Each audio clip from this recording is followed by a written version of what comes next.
Well, hello again, and welcome to another episode of Sun Valley Tech. Today we're going to talk about harmonic balancers. I know that sounds like something that George Jetson had on his space car, but really it's not. It's something that's been around for a long time. The goal of a harmonic balancer is actually to balance the engine crankshaft. It's really that simple. The harmonic balancer and the flywheel both combine to do that. Some cars may internally balance where that's not as critical. But on some older cars, you'll see where they externally balance at the harmonic balancer and at the flywheel. Now, the problem that happens with them is they do get old. They do need to be replaced after a while. They are made in rubber. I'll show you that in a minute. And that rubber gets old and things start to break down. If you're as lucky as I am, on this old Maverick right here, and this old Maverick's got a 302 in it, or 50 for those of you that are curious. It's really not that difficult of a job to replace it. It took me maybe a half hour to get that thing off of there, and I didn't even have to remove the radiator. So it's not really that hard. Let's get back to what we're talking about with these harmonic balancers. Right here we have the old one, the original one, and you can see that what Ford did originally is you have the pulley right here that bolts to the crankshaft. On the outside of that you have this ring, and that contains the weight.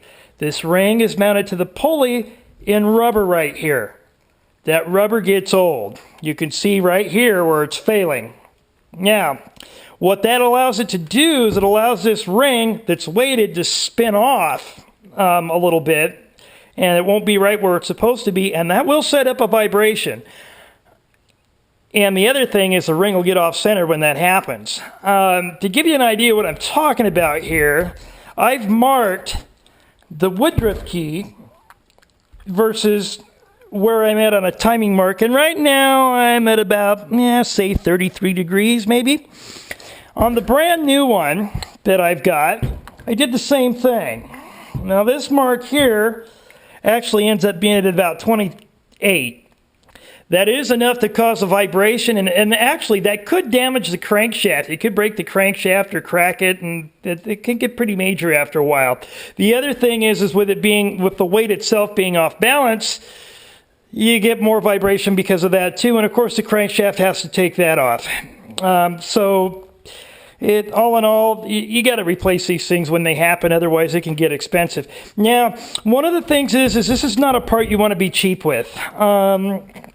Like I pointed out earlier, the original equipment Ford one, the balance is on the outside. They did the weight on the outside, which is fine. I mean, that worked great for, gosh, I guess this thing, well, it's got a 1972 part number on it, so I guess it's got to be 43 years old by now. So that worked fine. But there's a better way of doing it, a newer way of doing it. And nowadays what they do is you can see they put the balance inside here.